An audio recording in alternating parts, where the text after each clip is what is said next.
স্বামী স্ত্রী সহবাস করার পর গোসল ছাড়া কি কি কাজ করা হারাম? গোসল ফরজ হয়ে গেলে কি কি কাজ করা নিষেধ?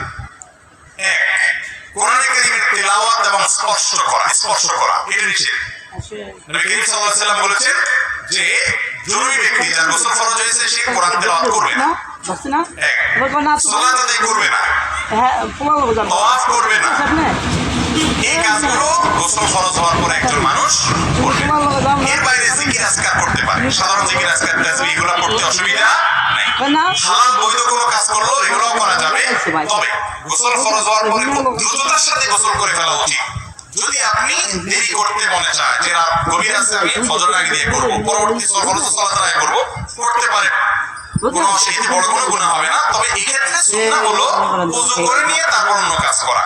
এটা নবী সাল্লাল্লাহু আলাইহি ওয়াসাল্লাম থেকে সাহাবে যে তিনি ফরজ গোসল একটু দেরিতে করলে ওযুটা করে নিতেন, ওযু করে নিয়ে এরপর আপনি ঘুমানোর কাজ করেন। আমাদের দেশে দেখা যায় ফরজ